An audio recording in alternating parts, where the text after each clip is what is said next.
నేను మీ పాత్రికేయ మిత్రులందరినీ ఎందుకు పిలిచానంటే, ఎందుకు విజ్ఞప్తి చేశానంటే, రీసెంట్గా ఇండస్ట్రీ మొత్తం పర్సంటేజ్ కావాలని మ్యాక్సిమం అబౌవ్ 80% అనే ఇష్యూ మీద చర్చలు జరుపుతూ both producer council and film chamber అనేక చర్చలు జరుపుతూ కొనసాగిస్తున్న దశలో ఎప్పుడు చర్చలు ఫలప్రదం అవుతాయా, ఎప్పుడు సినిమా ఇండస్ట్రీలో పర్సెంటేజ్ సిస్టమ్ వస్తుందా అని ఎదురు చూస్తున్న నాలాంటి సగటు నిర్మాతలందరికీ కూడా తీరని విఘాతం జరిగింది. ఈ మధ్య రీసెంట్గా ఒక విషయం ఏంటంటే, హరిహరి వీరమల్లు అనే సినిమాని ఆపడం కోసమే జూన్ 1 నుంచి బంద్ ప్రకటిస్తున్నారు పర్సెంటేజ్ కానీ ఇవ్వకపోతే అనే మాట రావడం అనేది చాలా దుర్మార్గం. It's a trash. అది ఉత్తిది, అది కరెక్ట్ కాదు, అందులో కుట్ర ఉంది, ఆ కుట్రదారులు ఎవరు తెలుసుకోవాలి అని స్వయంగా పవన్ కళ్యాణ్ గారు ఆఫీస్ నుంచి రావడం అనేది, స్వయంగా సినిమాటోగ్రఫీ మంత్రి దుర్గేష్ గారు మాట్లాడడం అనేది కరెక్ట్ కాదు. ఎందుకంటే మిత్రులారా, ప్రొడ్యూసర్ కౌన్సిల్ కానీ ఫిల్మ్ ఛాంబర్ కానీ అవి సినిమా పరిశ్రమ పాలనా సంస్థలు, ఆ రెండు సంస్థలు కూడా బంద్ ప్రకటిస్తాను ఇప్పుడు చెప్పలా. డిసిషన్స్ ఆర్ గోయింగ్ ఆన్ అని చెప్పారు. దట్ ఇంకో విషయం చెప్తున్నా మీకు, బంద్ అనేది ప్రజాస్వామ్యంలో ఒక బ్రహ్మాస్త్రం. ఎవరైనా బంద్ ప్రకటించే ముందు సినిమా ఇండస్ట్రీలో అకార్డింగ్ టు నామ్స్ 3 వారాల ముందుగా తెలియపరచాలి.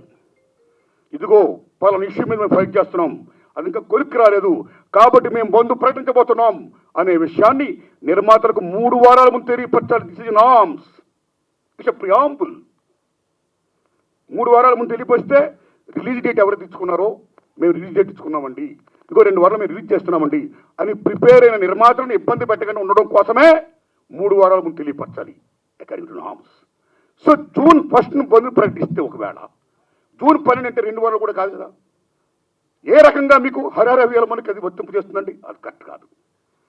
పవన్ కళ్యాణ్ గారి మీద ఎవరైనా కుట్రమంటారు? తెలుగు చలనచిత్ర పరిశ్రమలో విశ్వవిఖ్యాత నట సార్వభౌమ ఎన్టీ రామారావు గారు, భారతదేశంలో ఎన్టీఆర్ మన తెలుగు జాతిని ఖ్యాతిని చేసిన మహనీయుడు. As a politician, as a CM, like this anything else. ఎంత గర్విస్తామో. తర్వాత మళ్ళీ మంచి గొప్ప పేరు తెచ్చుకొని ఈవేళ ఒక జనసేన పార్టీ పెట్టి ఈవేళ డిప్యూటీ సీఎం అయ్యారంటే వీఆర్ ప్రౌడ్ ఆఫ్ ఇట్. మన తెలుగు చిత్ర పరిశ్రమ మొత్తం గర్విస్తుంది. అది హ్యాట్స్ టు పవన్ కళ్యాణ్ గారు. ఆయన సేవలను గుర్తుంచుకోవాలి. చంద్రబాబు నాయుడు గారికి సెల్యూట్. మేము పవన్ కళ్యాణ్ గారిని ఏ రకంగా దుర్మానం కాం, కానీ పవన్ కళ్యాణ్ గారు ఆఫీస్ ఆ రకంగా కరెక్ట్ కాదు రావడం. ఓకే, వచ్చిందనుకోండి, ఇష్యూ వస్తే మహాత్మా గాంధీ ఏమన్నాడు? ప్రపంచ యుద్ధాలను కూడా చర్చల ద్వారా ఆపొచ్చన్నాడు ఆయన. ఒక సీఎం, ఒక డిప్యూటీ సీఎంగా మీరు అక్కడ సీఎం చంద్రబాబు నాయుడు గారితో మాట్లాడి హరిహర వీరమల్లు అనే టాపిక్ మీరు ఎత్తకుండా, ఓకే మీ ఇండస్ట్రీ కష్టాల్లో ఉన్నప్పుడు రండి, మన సిట్టింగ్ చేసుకుందాం రండి, మాట్లాడుకుందాం రండి అని చెప్పుకుంటూ ఒక పెద్ద రోల్ ప్లే చేసి ఉంటే, ఒక చలనచిత్ర పరిశ్రమ బిడ్డగా మిమ్మల్ని మేము ఎంత గౌరవించేవాళ్ళం సార్. ఎంత బాగుండేది సార్, ఎంత బాగుంటుంది సార్. ఆ పని చేయండి సార్ పవన్ కళ్యాణ్ గారు.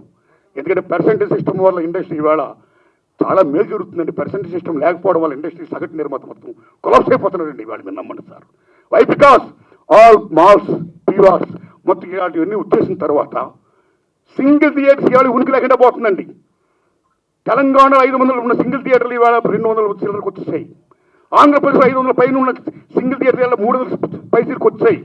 సింగిల్ థియేటర్ లేకపోతే యొక్క ప్రేక్షకుల పరిస్థితి ఏమిటి? ఇవాళ మాల్స్లోని, ఆటల్లోని, ఇటువంటి సోకాడు థియేటర్స్లో రేట్స్ ఎంత ఉన్నాయి ఇవాళ? ఎంత బీభత్సమైన రేట్స్. ఆడికి వెళ్ళి ఏదైనా పాప్కార్న్ తింటేనే 500 రూపాయల, డ్రింక్ 200 రూపాయల, టికెట్ మొత్తం 200, 300 ఇలాగ అనుకుంటే సగటు ప్రేక్షకుడు ఎక్కడ సినిమా చూడగలుగుతాడు?